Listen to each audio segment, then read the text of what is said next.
अस्सलाम वालेकुम प्यारे बच्चों, कैसे हैं आप सब। मैं हूं आपकी टीचर मिस रबिया और मैं आपको खुशामदीद कहती हूं स्टेम एजुकेशन में। तो प्यारे बच्चों, आपको पता है ना हम क्या सीख रहे हैं। हम सीख रहे हैं हरूफ तहज्जी। स्टेम एजुकेशन के कायदा उर्दू का पहला कायदा से हमने बहुत से हरूफ सीखे और उसकी हमने सरगर्मियाँ भी की। तो आज हम एक नया हरफ, एक नया सबक शुरू करते हैं, लेकिन उससे पहले मैं आपको दिखाऊंगी एक तस्वीर।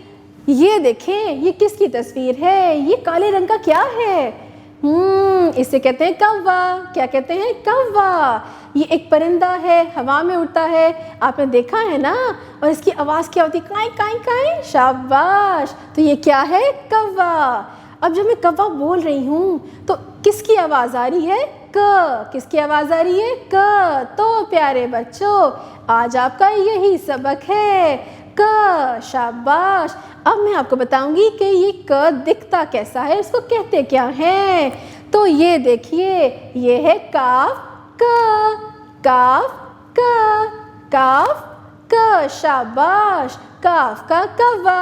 अब हम देखते हैं कि इस हरफ से और कौन कौन से अल्फाज शुरू होते हैं। तो इसके लिए क्या करना होगा? आपको उर्दू का कायदा खोलना होगा।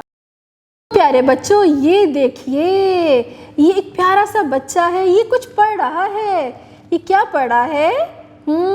किताब। जैसे आप स्कूल में किताब पढ़ते हैं, हम उर्दू की भी किताब पढ़े हैं ना।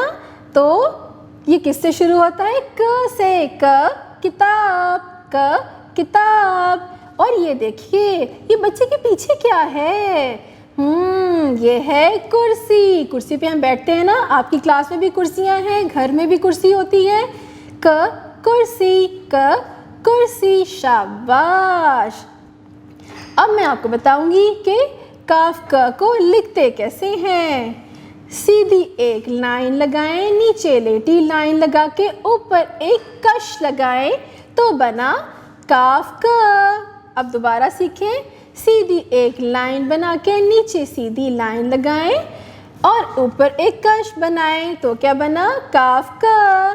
शाबाश। तो प्यारे बच्चों, आज आपने एक नया हरफ सीखा, काफ का। आपने उसकी अदायगी सीखी, उसे बोलना सीखा, उससे शुरू होने वाले अल्फाज भी सीख लिए और लिखना भी सीख लिया।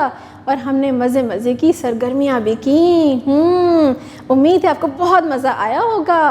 अब हम मिलेंगे अगली दफ़ा एक नए हरफ के साथ, एक नए सबक के साथ। अपना बहुत सा ख्याल रखिएगा। अल्लाह हाफ़िज़।